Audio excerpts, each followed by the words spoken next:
Caio, você está me ouvindo? Estou sim. Show. Vamos lá.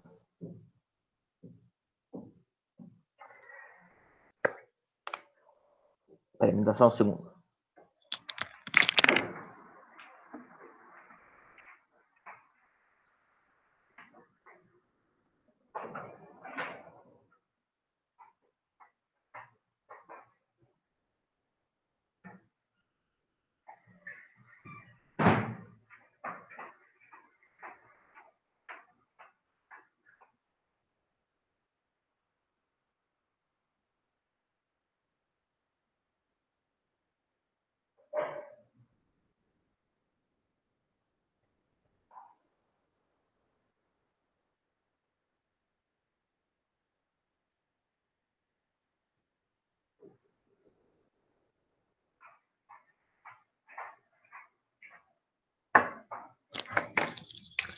Bom, vamos lá. Na aula passada, nós começamos a falar sobre o imperialismo ou era dos impérios, né? Nós vimos que o imperialismo foi um fenômeno social, político, econômico que inicia-se no último quarto do século XIX e avança até mais ou menos 1914, que é quando começa a Primeira Guerra Mundial, né? E aí nós definimos então que o imperialismo ele corresponde ao movimento de dominação política, econômica e cultural, motivado pela expansão das economias capitalistas do último quarto do século XIX. Ou seja, não dá para nós falarmos em imperialismo sem relacionarmos com a expansão do capitalismo naquele contexto do final do século XIX. E aí vamos lembrar aqui das aulas de geografia quais são as fases do capitalismo, né? Nós vamos ter ali o capitalismo comercial, que caracteriza aquele período que vai do século XV ao século XVIII, tá? Ele nasce junto com a expansão marítima e leva esse nome de capitalismo comercial porque ele está fundamentado na extração de matérias-primas para a comercialização na Europa. No século XVIII, nós vamos ter o capitalismo industrial, né, que avança aí até meados do século XIX, e ele está fundamentado no modo de produção baseado no uso de máquinas, o que potencializa a produção, aumenta a produtividade e garante o monopólio da Inglaterra, que foi a pioneira nesse movimento. E aí a terceira fase do capitalismo é o capitalismo financeiro ou monopolista, que é esse que a gente vai viver agora no finalzinho do século XIX. Por quê? As economias europeias que aderiram ao modelo industrial de produção, no momento que elas fazem essa adesão, né, no momento que acontece a Revolução Industrial na França, na Itália, na Alemanha, na Bélgica, na Holanda, etc., e ao mesmo tempo em que eu tenho o desenvolvimento de novas tecnologias, nós vamos ter uma exponencialidade da produção na Europa, né? Então, os ganhos de produtividade são muito maiores agora, porque eu estou usando máquinas melhores e eu estou usando novas fontes de energia. E isso faz com que alguns monopólios econômicos eles surjam a partir daí. Então, os capitalistas desses respectivos países que já possuíam uma determinada quantidade de recursos para investir na indústria, com o ganho de produtividade e o aumento da lucratividade, eles passam a criar certos monopólios, né? E em torno disso, nós vamos ter o surgimento das primeiras grandes indústrias do mundo moderno, né? Então, nesse momento de final do século XIX, eu tenho uma expansão econômica do capitalismo fundamentado no uso de novas matrizes energéticas, no aumento exponencial da produtividade e na necessidade de buscar o monopólio de uma empresa ou de uma nação em determinado setor da atividade econômica. Por isso que a gente chama essa fase de capitalismo monopolista. E é um momento bem interessante, porque é o momento em que as grandes indústrias elas estão andando conjuntamente com seus respectivos estados nacionais num projeto conjunto de expansão das economias capitalistas e de consolidação da hegemonia dessas potências, desses estados nacionais, né? Traduzindo isso num exemplo claro, a gente falou aqui da Alemanha na segunda-feira, né? Que a Alemanha ela se unificou em 1871. E a partir desse momento, a Alemanha, então, ela inicia um grande projeto de desenvolvimento industrial fundamentado numa ação coordenada do Estado Nacional Alemão e das grandes indústrias alemãs e da burguesia capitalista da Alemanha, inclusive com o apoio da aristocracia rural. Então, de um lado, você tinha burguesia capitalista e aristocracia rural interessadas na expansão das suas economias, e do outro lado, você tinha o interesse do Estado Nacional de expandir essa economia, tornando esse país hegemônico na sua microrregião. Então, o imperialismo ele vai sempre atuar numa ação conjunta. O imperialismo é um grande projeto coordenado de um Estado Nacional forte e setores burgueses industriais interessados na expansão das fronteiras econômicas dos seus respectivos países. E aí a gente viu que nesse momento, deixa eu só avançar essa parte aqui, a gente viu que nesse momento nós temos um grande desenvolvimento técnico, que é justamente o que permite um grande salto na produtividade. Nós falamos aqui, por exemplo, do motor a vapor, que ao ser introduzido nas fábricas, vai permitir uma maior produtividade dentro da indústria, né? E esse ganho de produtividade, ele no século XIX, acontece não só em um único país, mas ele acontece em vários países ao mesmo tempo. Citei aqui para vocês a Itália, a Alemanha, a Bélgica, a Holanda, Inglaterra, França. Depois você tem isso acontecendo nos Estados Unidos. Depois você tem isso acontecendo no Japão, né? E nós vemos também que nesse mesmo momento nós vamos ter a introdução de fontes de energia diferentes que até então não estavam sendo utilizadas, né? Primeiro, o petróleo começa a ser utilizado para a iluminação, né? Principalmente iluminação, e no momento que a energia elétrica, que a lâmpada elétrica é inventada pelo Thomas Edison, nós vamos ter então a introdução da energia elétrica dentro das fábricas. O petróleo acaba até saindo um pouco de lado, depois ele passará a ter uma outra utilidade, mas o uso de energia elétrica nas fábricas vai fazer com que as fábricas operem em 2, 3, 4 turnos, às vezes 24 horas por dia, porque agora você teria a possibilidade de manter as suas fábricas funcionando com o uso de uma energia constante, né? Porque até então a iluminação das fábricas era feita a gás. Então você tinha toda uma logística complicada de ter que fazer a reposição do gás nas lamparinas e tal. Agora você não teria mais esse problema, né? Então o uso de novas fontes de energia combinados com o desenvolvimento técnico, né, de novas tecnologias, novas máquinas, vai fazer com que a produtividade aumente na Europa, né? Então, energia elétrica combinada com máquinas a vapor, eu tenho uma maior produtividade. E isso vai fazer com que a concorrência entre os países europeus que adotaram esse modelo industrial, né, que estavam inseridos nisso que a gente chama de segunda revolução industrial, essa concorrência faz com que eles passem a buscar novos mercados consumidores. E nós vimos na segunda-feira que, essencialmente, esses novos mercados consumidores eram América, África e Ásia, tendo em vista que eram regiões que ainda não haviam passado por essa revolução industrial. Ou seja, eram regiões onde havia uma potencialidade de mercado consumidor naquele momento. Lembrou até aqui? Sim. Show. E aí a gente viu que o imperialismo, do ponto de vista econômico, ele se justifica ou ele se explica pela necessidade de mercado consumidor. Só que do ponto de vista cultural, havia um outro elemento que vai justificar a ação imperialista, que é aquele contexto cultural que a gente vive no século XIX.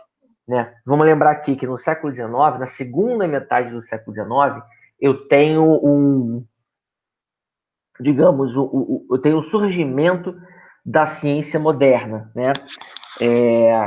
Nós vamos ter, por exemplo, a história passa a virar ciência, né? A física, tal qual você estuda na escola, ela vira ciência, quer dizer, ela já era ciência, né? Mas você começa a ter, então, uma... Você transforma a física numa disciplina de estudo isolada, né? O que antes era chamado de ciências naturais, agora passa a ser desmembrado em vários corpos disciplinares diferentes. Então, antes, as ciências naturais, elas estudavam um monte de coisa. Ela no século XIX, então, começa a ser desmembrada na física, na química, na biologia, na matemática, e você começa a ter também o surgimento de um outro campo de disciplinas científicas, as quais nós hoje chamamos de ciências humanas. Então, a história, que antes era muito mais uma literatura do que uma ciência, ela agora ganha caráter científico. Os historiadores começam a buscar métodos de investigação que permitam estudar a história a partir de hipóteses, a partir da experimentação, a partir da observação e da conclusão, né? A mesma coisa a geografia acontecendo, e naquele momento também nasce a sociologia, e um pouquinho mais tarde nasce a antropologia. Então, a segunda metade do século XIX, ela, além da questão econômica, das grandes inovações tecnológicas, ela também vai ser caracterizada pelo surgimento das ciências modernas, né? E isso é muito importante para a gente entender o peso que a biologia trouxe naquele momento, porque muitos biólogos, né, e na segunda metade do século XIX ainda não havia uma definição clara da biologia, né? A biologia era muito mais o naturismo do que necessariamente a biologia que você estuda, mas o fato é que você tinha os biólogos da época, eles costumeiramente estudavam a fauna e a flora dos países, né? E a gente viu na segunda-feira a importância que o Charles Darwin, um importante naturalista daquele momento, teve para o desenvolvimento da ciência naquele contexto. Porque o Darwin, após o lançamento de A Origem das Espécies, ele vai consolidar a sua teoria da evolução, o que abre uma grande porta para o entendimento da própria humanidade, né? E a gente viu na segunda-feira a importância desse pensamento darwinista para o contexto social daquela época, né? Porque o Darwin, quando ele cria as bases do evolucionismo, ele vai estabelecer para a gente que as sociedades elas caminhavam numa maneira direcional, passando por diversos estágios, né, no que ele chamava de uma evolução. Então, esse pensamento evolucionista do Darwin, ele acabou se emaranhando com outras ciências, o que permitiu que a intelectualidade europeia daquele momento passasse a acreditar que as sociedades elas partiam de um ponto zero e elas naturalmente caminhariam para um ponto comum lá na frente, né? E essa evolução das espécies seria marcada por etapas, por estágios, né? E como aquela sociedade europeia ela está estudando os outros povos de outros continentes, eles observam que havia uma diferença muito grande entre as sociedades europeias e as sociedades nativas da América, por exemplo, ou da África, né? E essa diferença era pautada pelo comportamento, pelo uso de roupa, pelo uso de tecnologias, pelos arranjos sociais, né? Então, quando a sociedade europeia se depara com os povos do Novo Mundo, contato esse que já existia desde o século XV, mas que só agora era fruto de um estudo científico criterioso, essa sociedade europeia ela vai entender que essas diferenças sociais elas se justificavam pelas diferentes etapas da evolução em que se encontravam aquelas sociedades. Porque para alguns cientistas da época, para alguns pensadores intelectuais da época, eu usei até como exemplo esse cara aqui, o Herbert Spencer, a civilização é um progresso de homogeneidade indefinida e incoerente rumo a uma heterogeneidade definida e coerente. Ou seja, quando eles olhavam para os povos nativos, eles observavam que essas sociedades viviam em grupos que se vestiam mais ou menos da mesma forma e que se comportavam da mesma maneira. E as sociedades europeias já possuíam uma diferenciação social muito acentuada, papéis sexuais muito bem definidos, né? O papel do homem e da mulher naquela sociedade eram muito definidos, a vestimenta era muito definida, o código social era muito definido, o comportamento social era muito definido. Então, isso fazia muito sentido para aquelas sociedades, porque isso explicava tudo para eles, né? Então, o fato de na África, na Ásia e nas Américas nós termos ainda povos nativos, havia aspectos civilizacionais lá também, mas havia ainda povos nativos que se organizavam em estruturas mais simples. Então, e isso para eles ficava muito claro, né? A resposta para isso era que essas sociedades ainda estavam numa etapa inicial da evolução, e que necessariamente elas passariam etapa por etapa até atingir o aspecto civilizacional que tinha no modelo europeu a sua grande referência, tá? Então, esse pensamento de acreditar que as sociedades partiam de um V0 comum e caminhavam para um final onde necessariamente se encontraria a civilização, isso acabou sendo alimentado pela teoria darwinista. Por isso que a gente tem darwinismo, que você estuda na biologia, e a gente tem darwinismo social, que é esse pensamento defendido por homens como o Herbert Spencer na época, tá? Então, o darwinismo social era fruto do estudo sociológico e antropológico daquele momento e reforçava todo um conjunto de crenças que atribuía à sociedade europeia um caráter mais evoluído do que as sociedades nativas naquele contexto, tá? E até botei aqui como exemplo um depoimento do Euclides da Cunha, escritor brasileiro, que dentro desse darwinismo social, ele defende, inclusive, que as raças elas não devem se misturar, porque ao se misturarem, o subproduto delas seria um desarranjo que acabaria levando consigo os problemas da raça inferior e que muitas vezes iriam sobrepor as virtudes da raça superior. Então, todo esse pensamento darwinista social, fundamentado na crença evolucionista, serviu para justificar essa expansão imperialista sobre essas outras regiões do mundo, tá? Ou seja, não era só buscar mercado consumidor, mas a Europa também queria levar um pouco de civilização para esses povos aqui que ainda não haviam atingido esse grau civilizacional. E aí, abrindo um parênteses, lembrando sempre que o Brasil, nessa época, está vivendo o segundo reinado.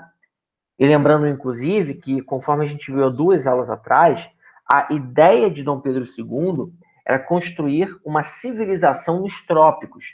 Então, quando o Brasil traz ou estimula a venda de imigrantes para cá, o Brasil, na verdade, estava tentando trazer esse aspecto civilizacional europeu para o Brasil.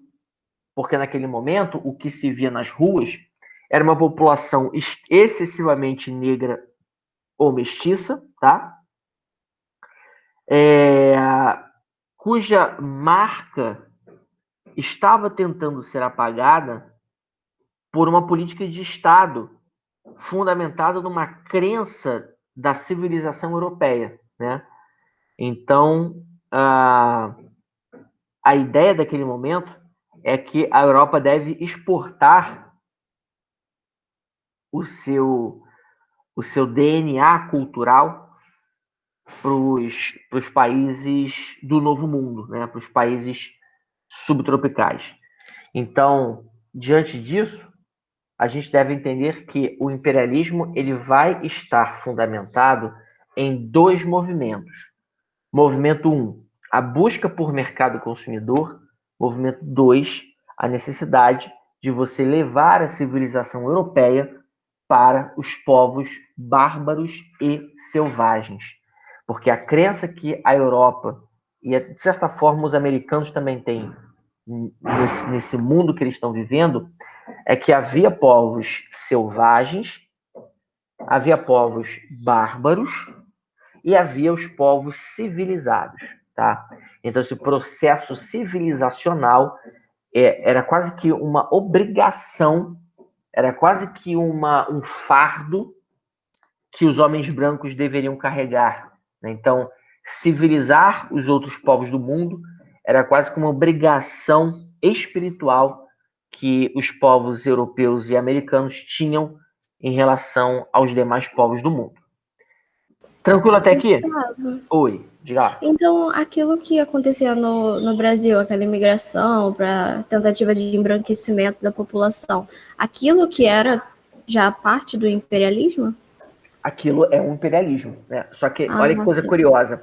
O imperialismo ele não acontece só da Europa para o resto do mundo. Mas você tem imperialismos, no plural, e um exemplo desse imperialismo é o brasileiro, né? Porque o Brasil também foi imperialista, né? Não só porque Dom Pedro era um imperador, mas porque a política de Estado do governo brasileiro no século XIX era uma política de construir uma civilização aqui nesse território, né? E pegando emprestado todos os códigos culturais da Europa, que eram a grande referência civilizacional naquela época, né? E não só isso, eu vou até falar, vou retomar isso lá na frente, mas a Guerra do Paraguai, ela mostra o imperialismo agindo aqui na América do Sul. Porque o que foi a Guerra do Paraguai, se não a tentativa do Brasil de anular o protagonismo paraguaio na América do Sul, né? Então isso também é Também a imperialismo. influência de ser república também, né? Não tenha dúvidas, não tenha dúvidas. Então, o imperialismo, ele acontece da Europa para o resto do mundo, mas você vai observar também que em determinados espaços, o imperialismo também acontece entre povos que teoricamente não teriam condições econômicas e financeiras para serem imperialistas, mas eles acabam exercendo sobre os povos vizinhos essa influência do imperialismo também, tá? Então, o imperialismo é um fenômeno característico aqui de 1870 até 1914, tá? Onde a Europa e os Estados Unidos, o Japão, exerceram essa influência sobre as regiões vizinhas e sobre os demais continentes que ainda não estavam alinhados a essa cultura civilizacional que a Europa estava carregando naquele momento. Tranquilo? Tranquilo.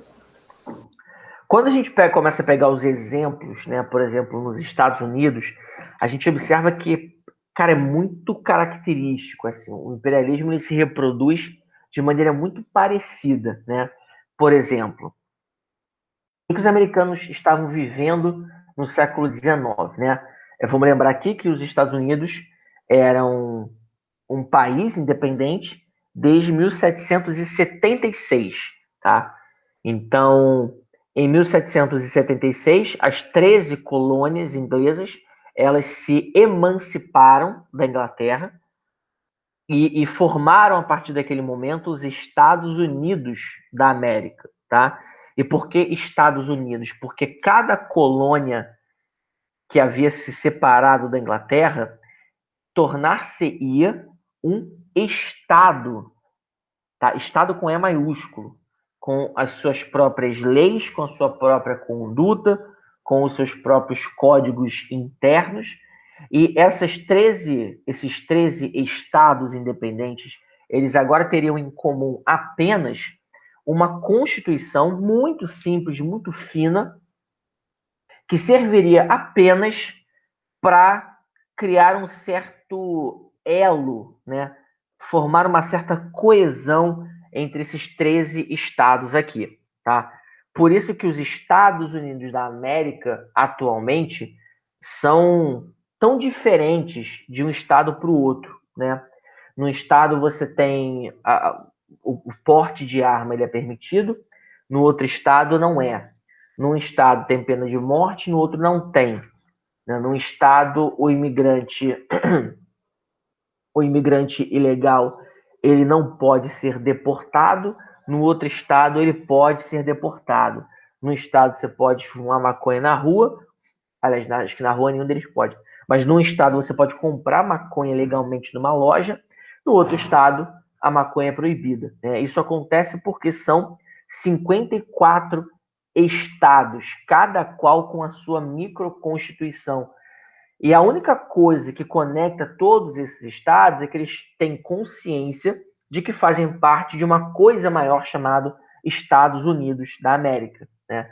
Mas, e inclusive é curioso, porque a gente observa que a cada 4 anos, nas eleições americanas, né, a imprensa brasileira ela dá uma atenção muito grande para as eleições para presidente nos Estados Unidos. Só que as eleições que os americanos mais dão importância são as eleições locais, para prefeito do condado, para xerife da cidade, porque como a Constituição americana ela é muito simples, né? E ali existe um federalismo onde cada estado exerce de fato a sua Constituição, você vai ter naquele momento uma, uma, uma liberdade para que cada estado exerça suas próprias leis baseadas na cultura local, né? Então, o americano dá muito mais importância para a eleição de prefeito do condado do que para presidente da república. Se você pegar o índice de abstenção das eleições presidenciais norte-americanas, cara, é altíssimo. Assim, o americano, se ele não for com a cara do presidente, ele nem vai votar. Né? Em contrapartida, as eleições locais são extremamente disputadas. Né? E isso por quê? Porque desde sempre os Estados Unidos, eles sempre conservaram esse aspecto de independência de cada regiãozinha, né? Então os Estados Unidos, eles nascem em 1776.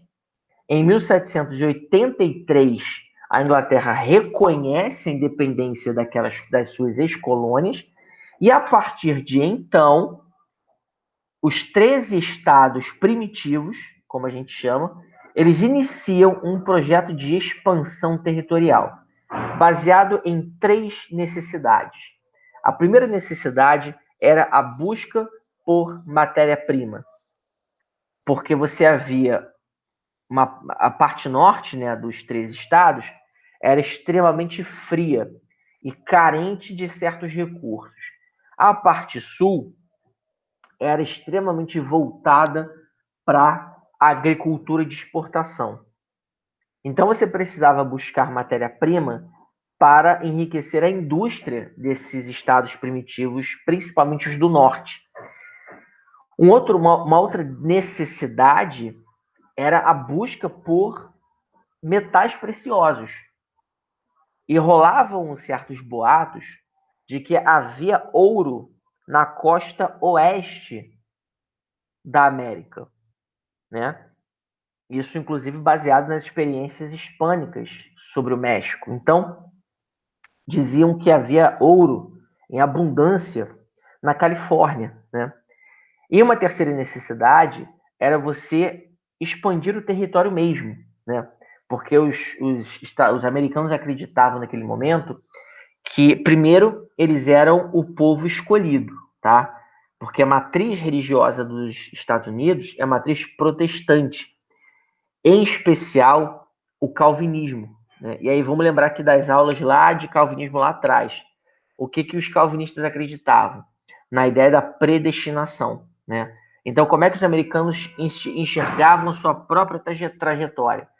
Porra, no século XVII, um grupo de protestantes fugiu da Inglaterra atravessou o Oceano Atlântico, chegou aqui na América, venceu todas as adversidades, venceu a hostilidade do território, construiu 13 colônias que depois lutaram contra a Inglaterra, conseguiram a sua independência e agora estão iniciando a marcha para oeste.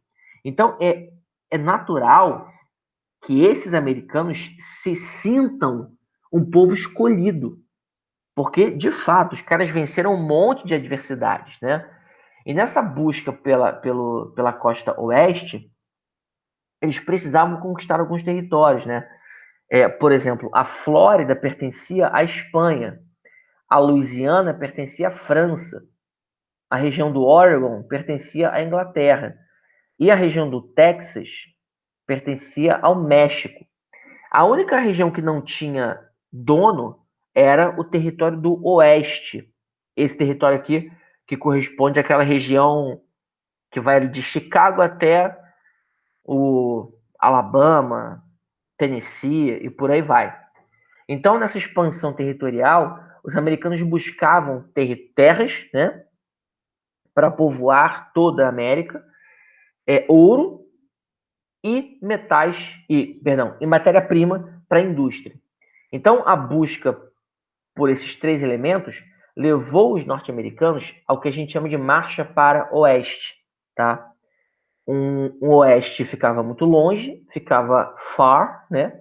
Por isso que eles falavam Far West, e a gente aqui, brasileiramente falando, a gente chama de faroeste, aqueles filmes que retratavam aquelas situações ocorridas naquelas cidadezinhas do interior do meio oeste americano.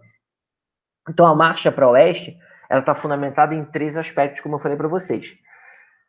Só que, necessariamente, conquistar os territórios a oeste da América era você não só comprar os territórios, né, da França e da Espanha, como foi feito, mas era também você lutar por territórios que pertenciam aos mexicanos, por exemplo.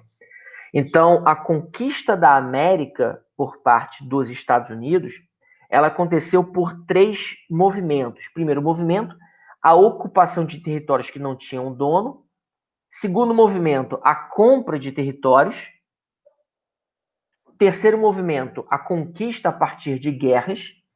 E, na verdade, são quatro. O quarto movimento, a cessão de territórios, como foi o caso do Oregon, quando o Oregon cedeu, quando a Inglaterra cedeu o Oregon para os Estados Unidos. Então, em 1848, e olha como é que as coisas são muito correlacionadas, né? O Darwin lançou A Origem das Espécies em 1859. 10 anos antes, apenas, os americanos haviam conquistado a Califórnia e finalizado a marcha para o oeste, tá? Então está tudo muito conectado. E da mesma forma que os europeus se sentiam um povo mais evoluído, os americanos também tinham essa percepção, tá? Esse quadro chama-se O Espírito da Fronteira.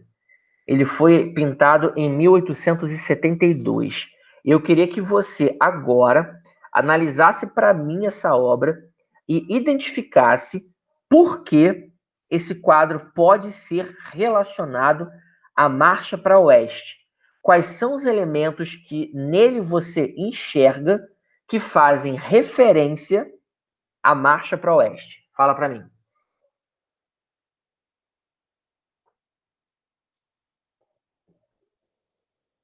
Parece que tem o povo nativo fugindo, né? Tipo o índio ali. Eu não sei se é um índio, acho que é.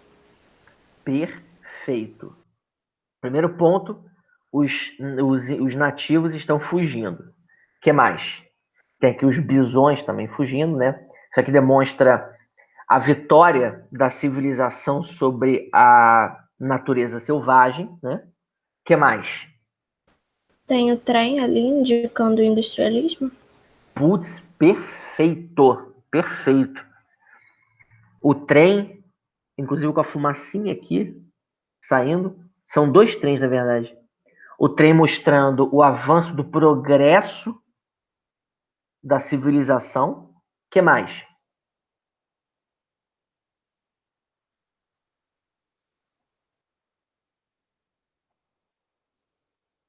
Na verdade, são 3 trens aqui. Tem esse aqui que eu não tinha visto também. O que mais?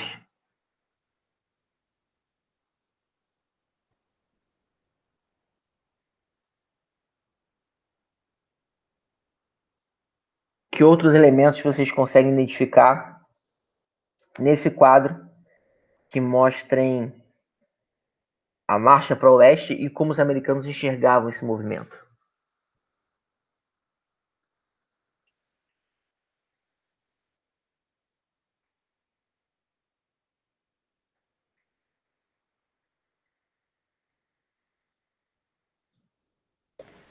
Eu não sei, mas acho que esse espírito aí tá carregando eletricidade, não?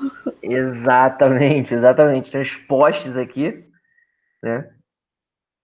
E um outro detalhe que acho que vocês não perceberam é que, se você observar, tem um rio aqui, tem um grupo de pessoas embaixo, né, marchando para o oeste. Esse grupo é diferente um pouco desses elementos aqui em cima. O que vocês conseguem deduzir dessa leitura que eu acabei de fazer?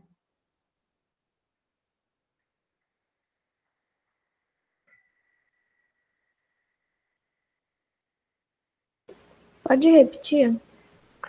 Vocês podem observar que tem um rio aqui, né? E aí, do lado de cada margem, tem uns caras que são diferentes dos caras que estão do outro lado da margem. Tá todo mundo marchando para o oeste. Mas, se vocês notarem, esses grupos são diferentes. Esse grupo aqui é diferente do grupo de lá de cima. Isso aqui está fazendo alusão a que aspecto importante da sociedade americana da época?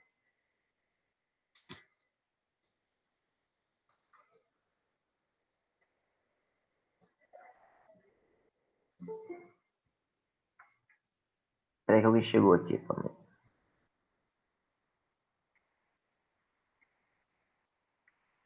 Tem um rio aqui, pessoas de um lado da margem, que são diferentes das outras pessoas do outro lado da margem.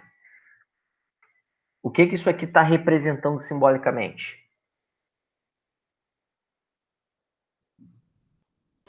Uma segregação? Não sei. Não, mas tem a ver com uma diferença da sociedade americana. Lembra o seguinte, os estados do norte, eles eram mais industriais ou mais agrícolas?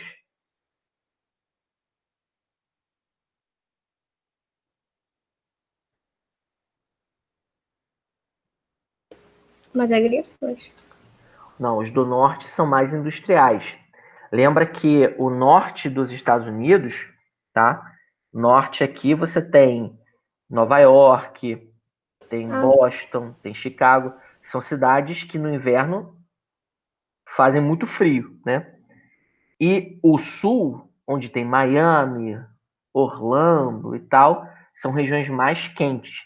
Então, no sul eu tenho a produção agrícola dos Estados Unidos, tá? No norte eu tenho a produção industrial.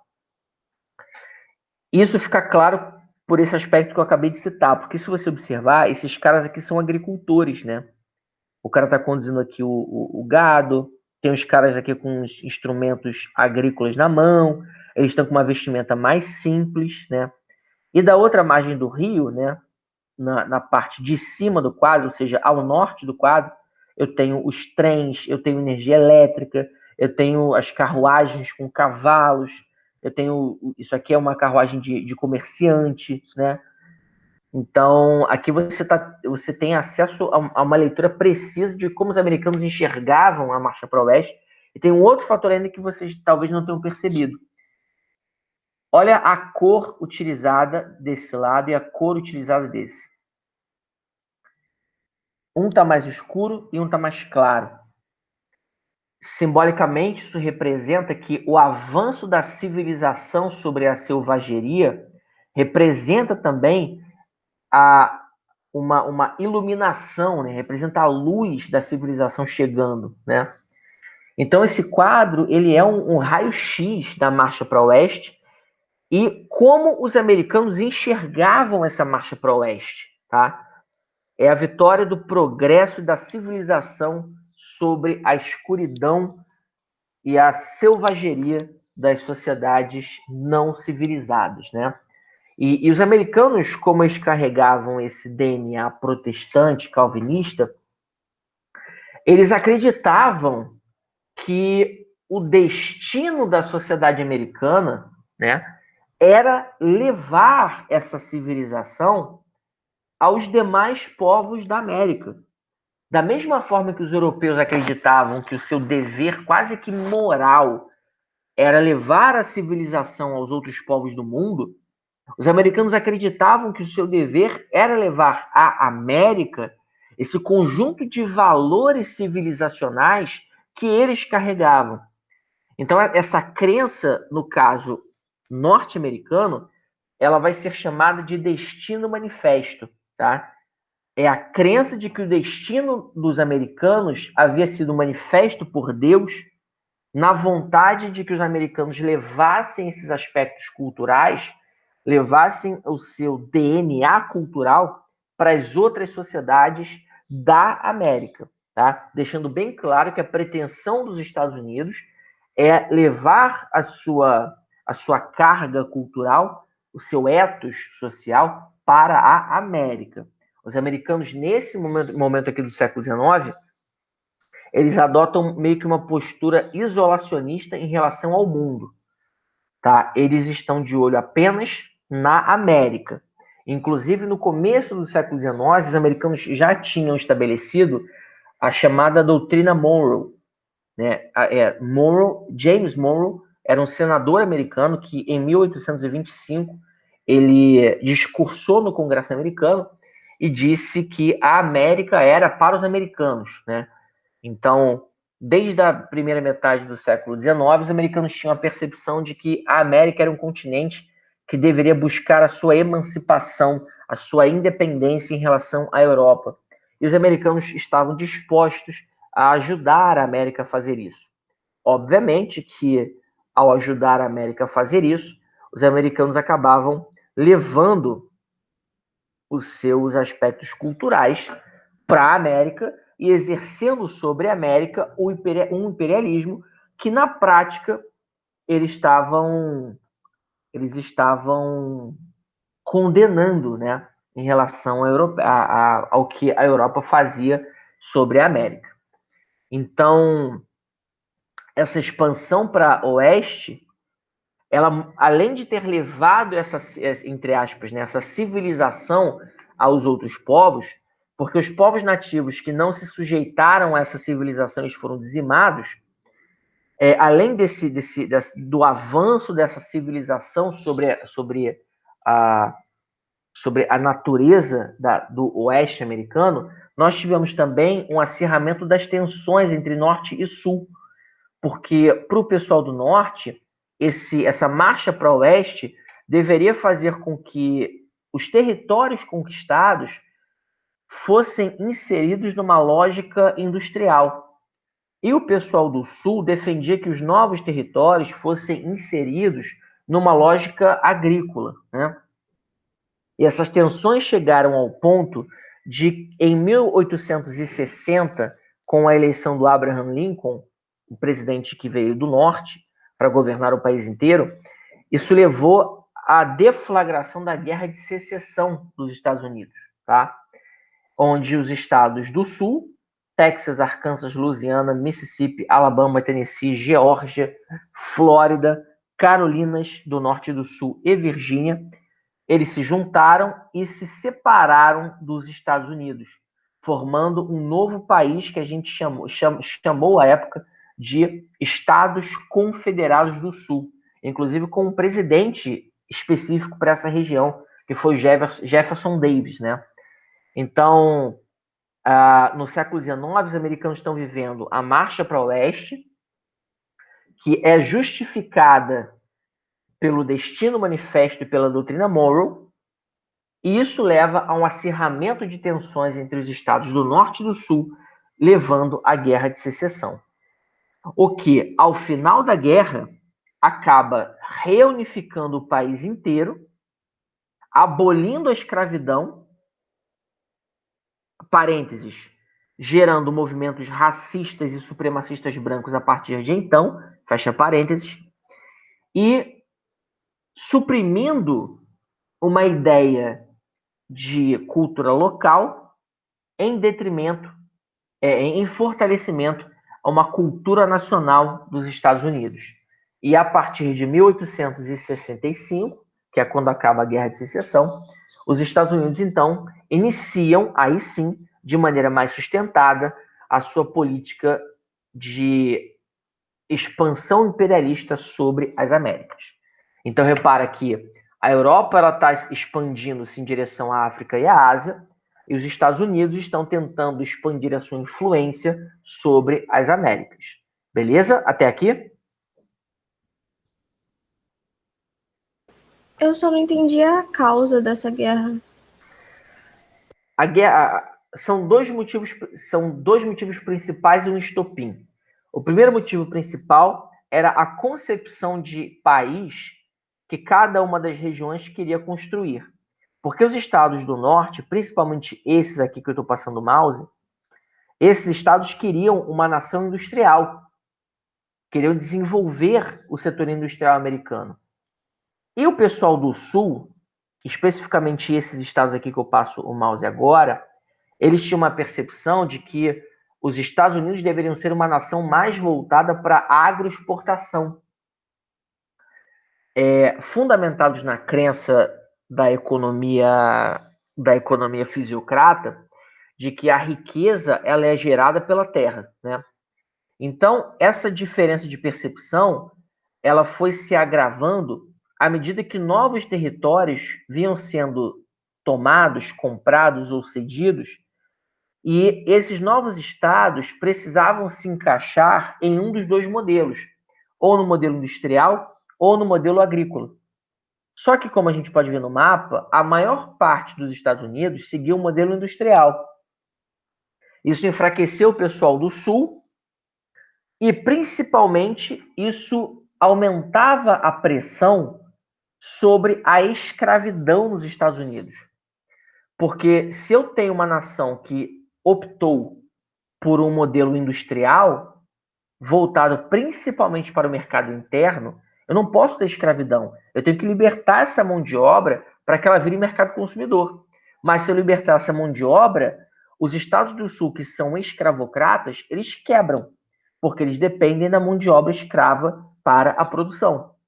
Então, a marcha para o oeste foi alimentando as discussões entre vamos abolir ou não a escravidão. E aí, em 1860, o Abraham Lincoln foi eleito presidente dos Estados Unidos. E foi atribuído a ele o projeto da abolição da escravidão. Disseram que os estados do Sul desconfiavam de que o Abraham Lincoln era abolicionista e de que ele, ao ser eleito presidente, iria abolir a escravidão. Então, com medo de que essa abolição acontecesse, quando o Lincoln foi eleito presidente, os estados do Sul se organizaram e promoveram a sua independência dos Estados Unidos, em relação aos Estados Unidos. E aí o Abraham Lincoln toma posse em 1861 e utiliza o exército e utiliza a Guarda Nacional Americana para impedir que os estados do Sul se mantivessem independentes em relação aos Estados Unidos. Então, assim começa a Guerra de Secessão Norte-Americana. Tranquilo? Entendi. E ela acaba em 1865 com a derrota dos Estados Confederados, que são reincorporados aos Estados Unidos e agora sofrem a grande punição deles, que era a abolição da escravidão, né?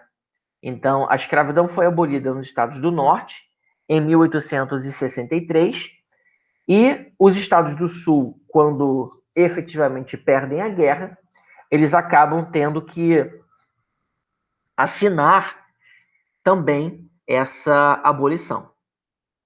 Beleza? Beleza. E aí, do outro lado do mundo, a gente tem o imperialismo japonês, tá?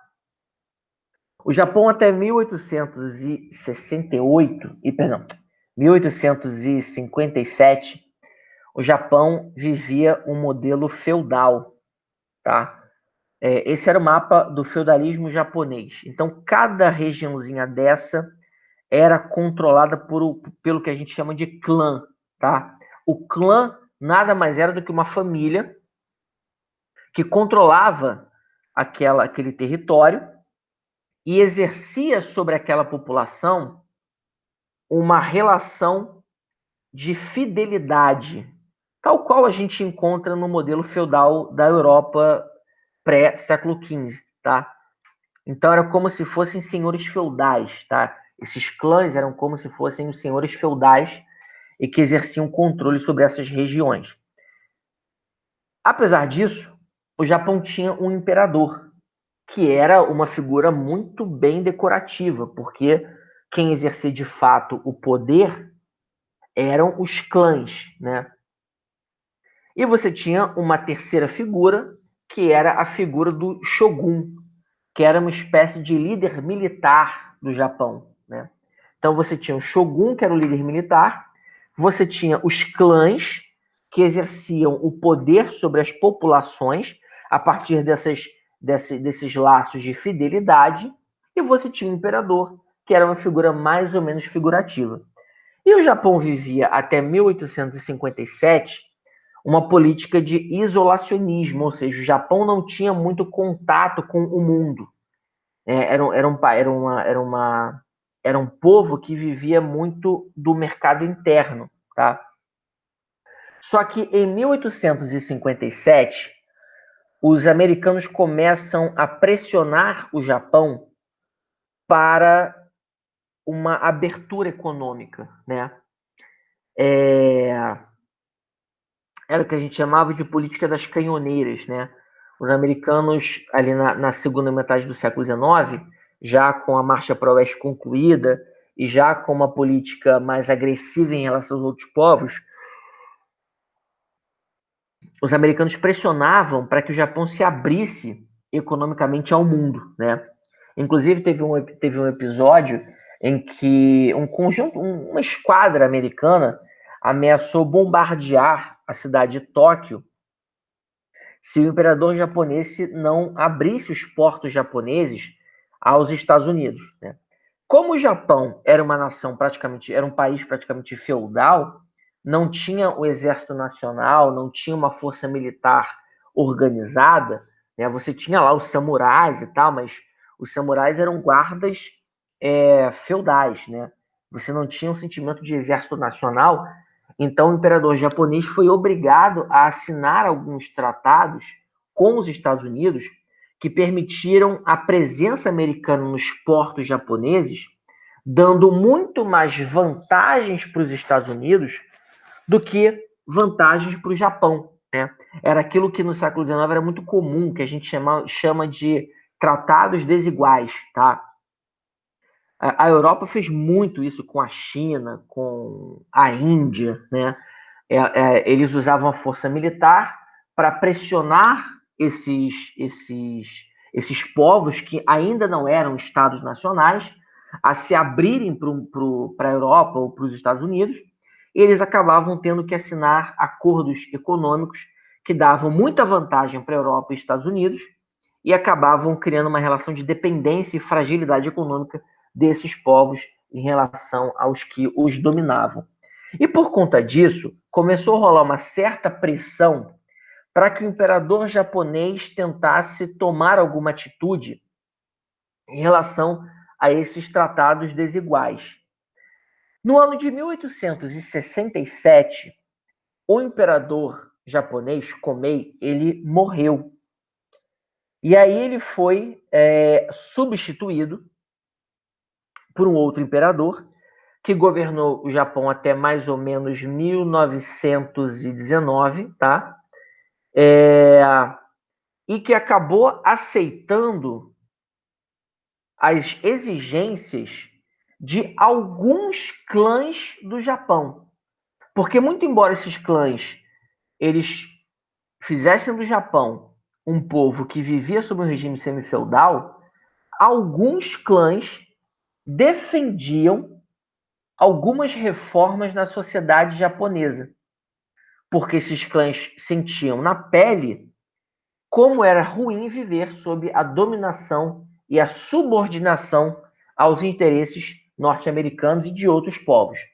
Então, esses clãs, eles meio que exigiam que fossem feitas algumas mudanças no Japão. E aí, esse imperador japonês, o Mitsuhito, ele começa a promover uma série de mudanças que levam o Japão ao que nós chamamos de Era Meiji, tá? Meiji era como era chamado esse imperador japonês. Então, basicamente, o que ele fez foi acabar com a tradição feudal. Então,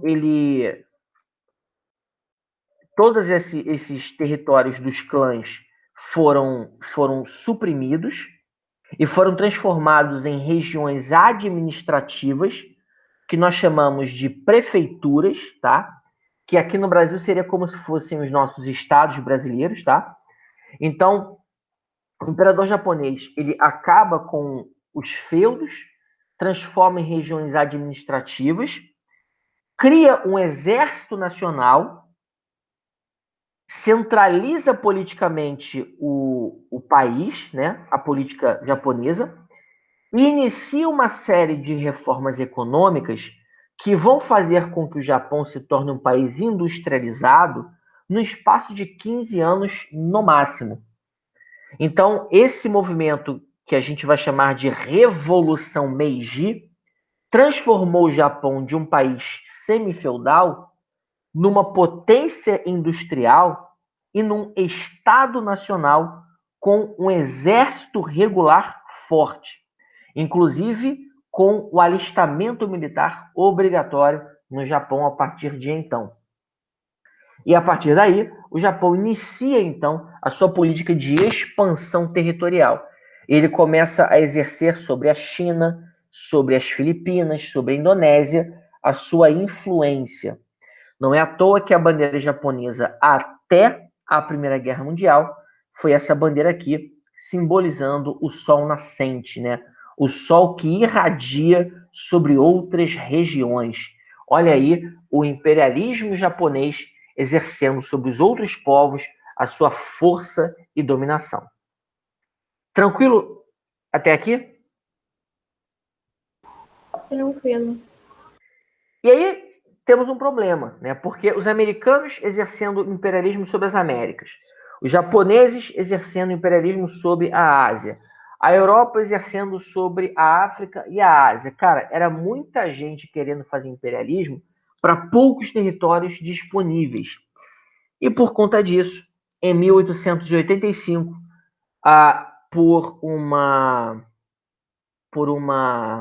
como é que se diz? Oh, meu Deus. Fugiu a palavra. Por uma atitude da Alemanha, não é atitude a palavra. Por uma iniciativa da Alemanha, os países europeus, tá? E reparem que Japão e Estados Unidos vão ficar fora disso.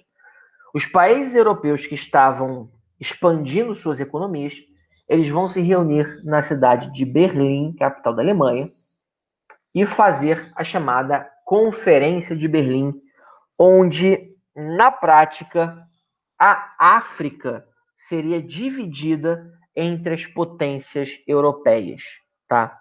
Muitas charges foram feitas na época. Aqui a gente tem o chanceler alemão Otto von Bismarck, né, dividindo a África. Então tem aqui a faquinha, tem a África, que é um bolo, ele está dividindo a África. Aqui a gente tem o imperador russo, esse personagem aqui, se eu não me engano, não, minto. Aqui é o imperador inglês. Aqui, se eu não me engano, é o presidente da França naquele momento. E aqui os outros dois eu não lembro de cabeça. Mas essa é uma charge que mostra o Otto von Bismarck numa mesa com os outros líderes europeus, dividindo a África em áreas de dominação, né? Essa aqui é uma outra charge que mostra os personagens todos envolvidos numa mesa. Aqui o mapa da África gigante ao fundo e os caras discutindo com quem ficaria cada uma das regiões, tá? Só para você ter uma ideia, esse é o mapa original da África. Ou seja, se a África hoje fosse dividida de acordo com cada etnia, com cada grupo étnico, a África seria um continente com essa divisão aqui. Nós temos mais de 1.500 grupos étnicos na África durante o século XIX. São mais de 370 dialetos diferentes. A África é um mundo à parte, tá? E a divisão foi feita seguindo 2 critérios. O primeiro critério é o critério que a gente chama de uso capião, né? Quem já estava lá continua com o seu território. Então, por exemplo, Angola continuou com os portugueses, Moçambique continuou com os portugueses. O segundo critério era a discussão propriamente dita, porque havia regiões que estavam sendo disputadas por 2 países diferentes. Então era preciso discutir com quem ficaria aquela região, tá? E feita essa divisão, a Europa ficou assim, ó.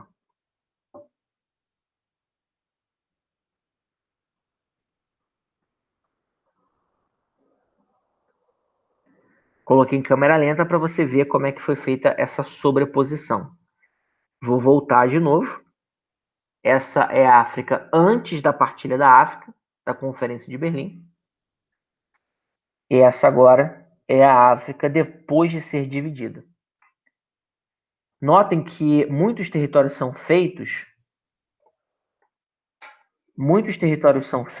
de maneira bem arbitrária mesmo, tá? Existiram povos que ficaram divididos, né? Deixa eu voltar aqui, ó. Por exemplo, esse povo aqui do norte. Esse grupo étnico foi dividido. Uma parte ficou no Egito e outra parte ficou na Líbia.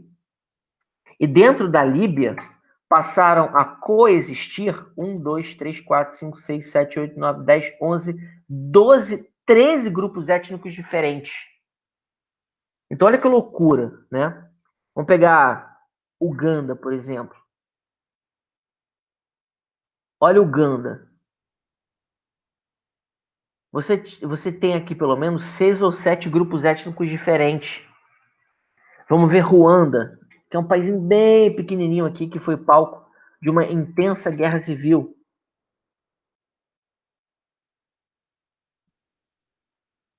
Olha Ruanda. Ruanda passou a coabitar 2 grupos étnicos diferentes. Então, inevitavelmente, essa divisão, e pelas linhas retas de algumas fronteiras, dá para a gente perceber que foi feita no mapa, né?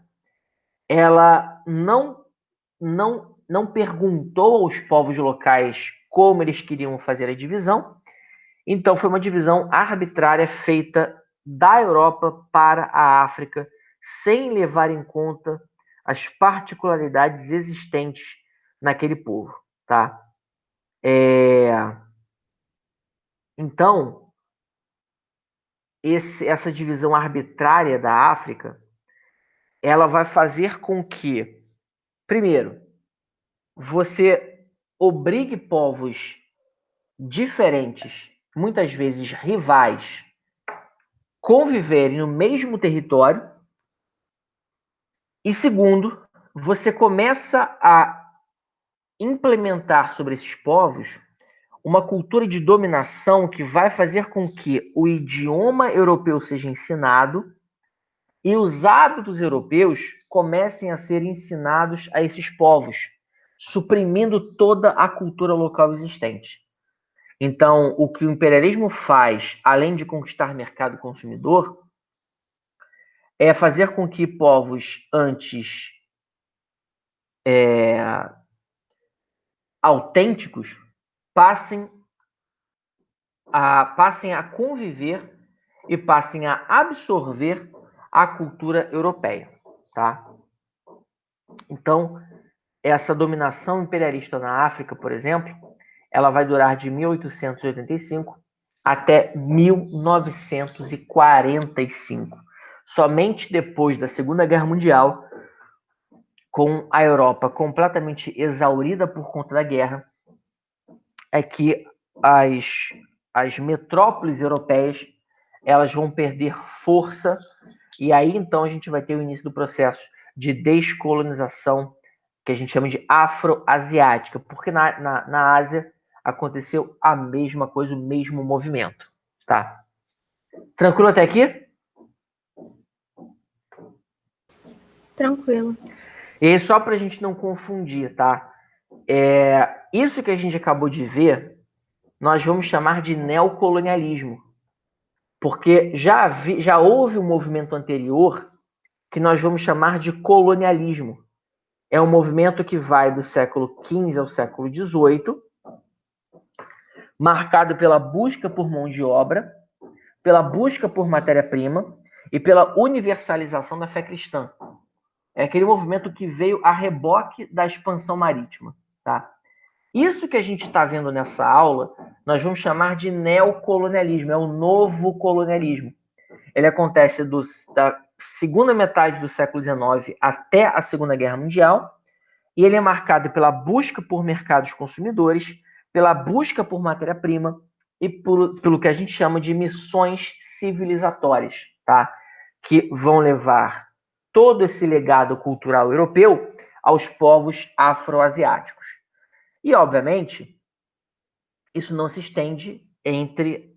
Isso não fica somente na relação Europa, África e Ásia, né? Como a gente viu anteriormente, nós vamos ter o imperialismo na América, em que os americanos, usando a sua política do Big Stick, do grande porrete, eles vão promover ações militares em vários países americanos, do continente americano. Então, os americanos vão intervir no México, vão intervir na América Central, vão construir o Canal do Panamá. Então, tudo isso foi fruto de uma política em que os americanos queriam livrar a América da influência europeia, tá? Nessa charge aqui, representados pela Rússia aqui, pela Alemanha, pela Inglaterra, né? Então, os americanos, quase que no dever moral de proteger a América, eles se utilizariam da violência, tá? Do uso da força armada para dominar certos países, livrando-os da dominação europeia, né? E a mesma coisa a gente não pode esquecer da América do Sul, quando o Brasil vence o Paraguai na Guerra do Paraguai, e isso também é um imperialismo, né? Só que é um imperialismo regional de um país que não era industrializado, mas que enxergava o outro país como uma ameaça à soberania deste na região. A pergunta é: houve resistências? Sim. Nós tivemos uma série de conflitos locais que nunca são cobrados nas provas, mas eu vou citar só por desencargo de consciência, que mostram como esse movimento do imperialismo não foi um movimento aceito facilmente pelos povos coloniais. Então nós tivemos a Guerra dos Boeres na África do Sul contra a dominação inglesa. Nós tivemos a Guerra dos Boxers e a Guerra dos Cipaios, tá? Ambas na China, contra a presença também inglesa. Nós tivemos a Guerra do Ópio, mais uma vez contra a presença inglesa, só que dessa vez na China. E tivemos a Guerra Russo-Japonesa, em que os russos e os japoneses disputavam a região da Manchúria, que ficava no norte da China. Então, assim, resumindo, o imperialismo foi um movimento econômico, mas também foi um movimento cultural. Foi um movimento europeu, mas também foi um movimento japonês e norte-americano e de outros povos menores que se enxergavam como as suas respectivas potências nas suas respectivas regiões.